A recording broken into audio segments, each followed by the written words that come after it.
1. The rack. Starting with the first punishment that took place in the London Tower, the rack was a torture device used in many countries throughout history.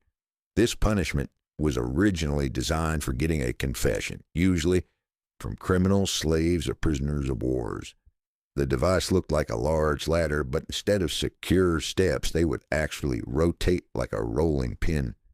When a prisoner was placed on the rack, he would have his feet and wrists tied to a ratchet pulley system, where two legal officials would slowly tighten the ropes and lock them in place, placing an increasing amount of strain on the prisoner's shoulders, hips, knees, and elbows with every single turn. This was all done to get information, but, of course, a lot of the time, the truth was not accepted as reality, and the prisoner would then begin to say whatever he believed the officials wanted to hear. Sometimes it would work, and the prisoners would be let go, while other times they would be tortured even more for lying. When the whole ordeal was over, prisoners were usually released with dislocated joints, but oftentimes they were left completely paralyzed. That was the case in England in 1447, when a 25-year-old girl named Anne Askew was tortured on the rack for hours and left completely paralyzed after all her joints were dislocated. She was then carried on a chair and burned alive at the stake. All this because she read and memorized scriptures from the Bible, which she preached in private to a small group of women. The exact women she refused to name and expose during her torture. During this time period, if you followed any religion other than the Catholic Church, you better not say a word to anybody, including your own husband, who was the person that turned her in. Let's head to the second one. 2. Impalement. Probably one of the grossest and most cruel forms of punishment on the list. This has been used by a few countries throughout history, but was most recently used in Egypt in the 17th century, usually against criminals who were highway robbers, grave thieves, or anyone who would try to start a rebellion. This punishment would start by having a criminal lay flat on their stomach with their arms tied behind their back. They would then be sliced open with a razor to increase the size of their back door. As soon as that incision was made, the cut would be lathered with paste to instantly stop the blood. Then they would thrust in a long wooden stake that was the width of a man's arm, which was sharply tapered on one end. They would then begin to hit the wooden stake with a mallet, pushing it further and further in. Of course, the stake was greased up beforehand to make this process a lot smoother. Once the stake popped out of the criminal's shoulder, head, or mouth, they were pretty much long gone. They were then planted next to a busy road like a Halloween decoration to remind everyone that this is what happens when you break the law. They would be left there for the entire day and removed the following morning before the body began to stink. But wait, there's another version of this as well. On some occasions, the criminals would only be impaled just deep enough to keep them in place, but not so deep, Bull, that it would cause immediate death. They would do this by having stakes with a seated position on them to prevent the person from sliding down any further. They would then be placed on a busy road where they would suffer for hours and hours, pleading to people walking by for help, until eventually succumbing to their wounds. Let's head to the third one. 3. Crushed by elephant. Now we're getting to the part of the list where living is no longer an option. This form of punishment has been used by many countries throughout history, but was most recently used by India in the 19th century, which is really not that long ago. And if you think about it, your great-grandma could have witnessed one of these. What type of crimes would you have to commit to be crushed by an elephant, you might ask? Well, apparently, if you failed to pay your taxes, that was good enough. And, of course, stealing or being an enemy soldier was also a great way to become a tortilla. The most disturbing case in history was when the 4th Mughal Emperor of India ordered an enormous number of criminals to be crushed to death in a single day simply because he was bored and needed some entertainment. The guy who forgot to pay his taxes, crushed. The man who stole an apple from the local market, crushed. The little orphan who jaywalked across the street, crushed. The man who murdered his neighbor, added his remains to a large pot of tomato soup, then fed that soup to his family and watched them eat it from the shadows with a creepy smirk on his face, he's all right. Apparently, he makes a damn good soup. There are a few ways that this public execution goes down, but one thing always stays the same. There's always a guy on top of the elephant controlling its every move. This was very intentional, as it was meant to showcase just how amazing the ruling class was. I mean, look at them. They can control an elephant. Now, be impressed. The first method of execution was the one you better pray for if this was going to be your fate. Here, the criminals would have their arms tied behind their back and their heads placed on a pedestal, where it was then crushed like a grape by the elephant's foot. The second method was much more cruel. The criminal would be placed flat on the floor with their arms tied behind their backs. Then the elephants would be guided to walk over the person's body, and hopefully the criminal would die on the first go, but sometimes they just ended up crushing a leg or an arm, so the elephant would have to make a U-turn and try again and again. The final and worst way was when a highly trained elephant was guided to slowly crush the person limb by limb. They would first crush the arms, then the legs, and then poke holes in them with their tusks until eventually dealing the final blow to their head or torso. This was the more theatrical route the rulers, like the fourth Mughal, loved to take, and it made for a truly traumatizing experience for everyone, except for the fourth Mughal. He loved it. Okay, now let's head to the fourth one. Fourth gibbeting. The last known use was in the early 1900s in Afghanistan. This all came to light in 1921 when National Geographic published an image in their magazine. This was also used in the United States from time to time during the 17th and 18th centuries. One notable example was in Boston, Massachusetts, where a few pirates were hung at the Boston harbor, which served as a warning to any sailors that were approaching Boston. Now let's talk about England, since they love this form of punishment so much. And in England, this was used on traitors, murderers, pirates, and thieves. After the year 1752, the Murder Act was passed, which required that all convicted murderers must be put to death by being publicly dissected or by gibbeting of some sort. And over 134 confirmed people met this fate. The most common form of gibbeting was actually cages. It was an all-steel cage shaped tightly to the form of a human body, so tight that it would not allow the person inside to move. They were then hung 30 feet or more off the ground, usually on a public road or water hole, to ensure that the most amount of people could witness this monstrosity. But I can only assume this was more annoying than anything, since every time you got thirsty and needed to fill up your container of water, you would have to deal with a dying man begging you for a sip. The annoyance and torture of the public didn't stop there, because after the criminals died in the cages, the body would be left inside to rot for years and years on end, with locals complaining that the smell of death was so pungent that they couldn't even sleep at night. There have even been reports that some human remains stayed inside these cages for over 20 years before a government official would finally remember to clean it out. Let's head to the fifth one. 5. Scaphism. This was a form of punishment used by the ancient Persian Empire on anyone convicted of murder. First, the criminal would be placed inside a boat on their back and tied down. The boat had 4 holes cut out so that the person's arms and legs would be outside of the boat and in the water. They were then force-fed large quantities of honey and milk until their stomachs were visibly full. They would then proceed to lather their entire body with milk and honey as well. After all these steps were completed, they were pushed out to the middle of the lake, where they were completely exposed to the heat of the sun. But the sun would soon become the least of their worries. The reason they fed them milk and honey was not because it was a great last meal, but because this combination causes a person to get extreme diarrhea, which mixed with the sweet honey attracts rodents, bugs, wasps, bees, flies, and whatever other animals live near the lake.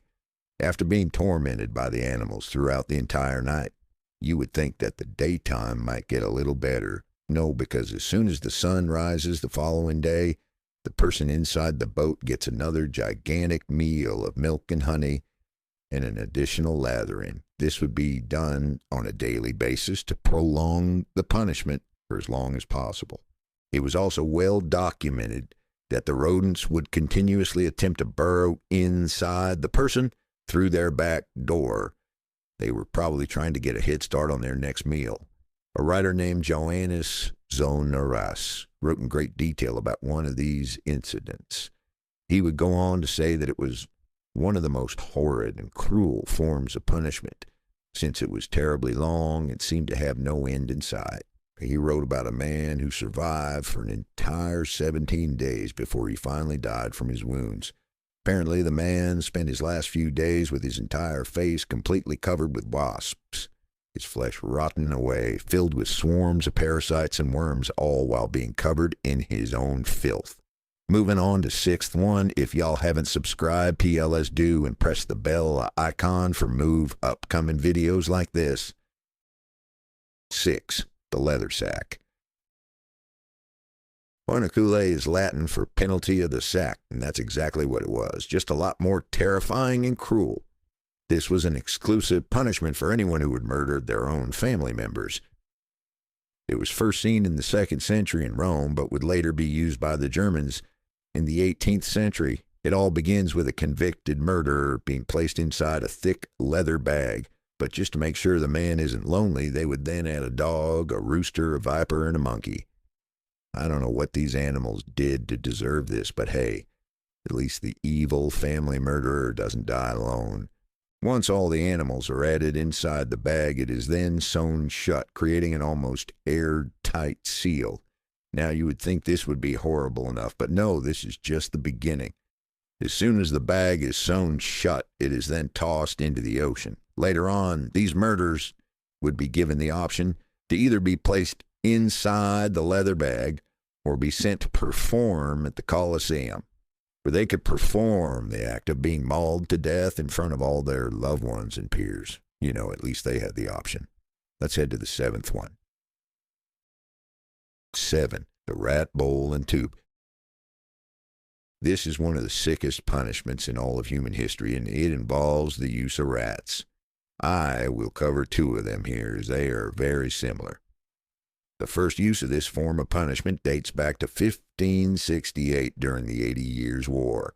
A Dutch leader named Diederik Sonoy would often use this method, which involved placing a rat inside a clay bowl, then placing it topside down on a prisoner's stomach, chest, face, or groin. Then the back of the bowl would be heated with either a torch or some coals, causing the rat to go into a full-on panic, trying to escape from the heat. Its only way out was to burrow into the human. Once inside, it would continue to chew and tear apart whatever was in its way, desperately searching for a way out. Eventually, the rat finds its way out of the maze and survives. The same cannot be said for the prisoner. The second method was much, much worse and was highly secretive, since it was used under the guidance of the dictator Augusto Pinochet, who held power from 1976 through 1983. They called it the rectoscope. They would place a tube on a prisoner's back door, then insert a rat inside the tube.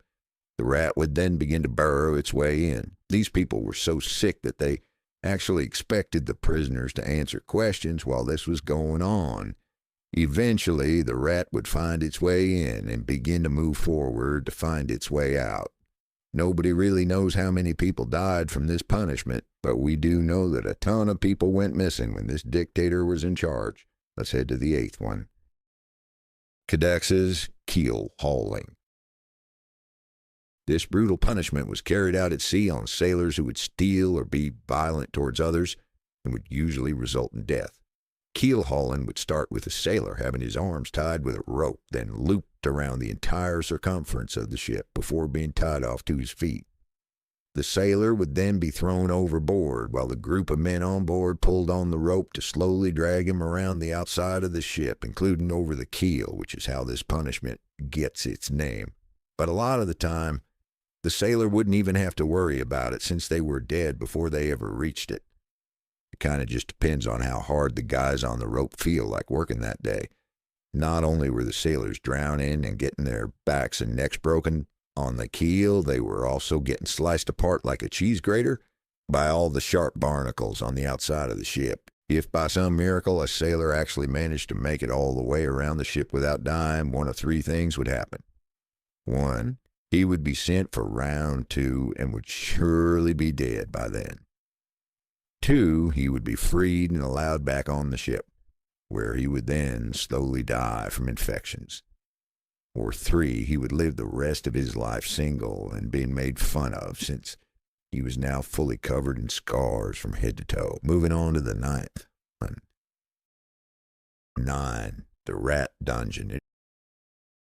If you were alive in London, England during the medieval period, you would have definitely heard about the Rat Dungeon, since this punishment struck paralyzing fear into the hearts of even the most hardened criminals. This was a cell located at the bottom of the London Tower, where prisoners were shackled and chained in complete darkness. But here's the thing. The dungeon was connected to the nearby river and just below the river's water line. So when the water levels rose, all the rats that lived along the riverbed would be pushed out of their shelters and forced to swim downstream. This would, of course, lead the hungry and angry rats towards the entrance of the dungeon, where they would then come face to face with the prisoner. To the unlucky prisoner, he never actually saw anything. All that he would hear were the soft scurries of the rats' feet entering the dungeon. In a matter of minutes, these soft noises were in the hundreds and all around him. These angry and aggressive rats would then begin to take small bites from the prisoner, who had no way of defending himself. He might be able to shake the rats off for a few hours, but eventually the prisoner would pass out from pure exhaustion. While he slept, the rats would continue to take bites from his flesh. When he would wake up, he would discover hundreds of bites throughout his entire body, but it didn't stop there. The prisoner was left here for days or weeks on end, depending on his crime. Towards the end of the medieval period, this form of punishment became more and more deranged, eventually becoming a form of execution where prisoners would just be thrown in the dungeon and forgotten about. Moving on to the last one of the video. 10. The oubliette. Oubliette simply means to forget in French. This was a punishment used in many places throughout history, including in the London Tower, which had a small and confined room called Little Ease. Not only was this room pitch black, it was also so small that prisoners could neither sit, stand, nor lie down while inside it, and they would be left in this uncomfortable position for days on end. One of the most famous oubliettes is not the one in the London Tower, but in the neighboring district of Warwick, inside Warwick Castle. Here, deep underground in the castle's dungeons, is a very small and narrow cell completely made of stone, which has a metal door to close it shut. Prisoners were tossed inside the cell and forgotten about, as the name implies.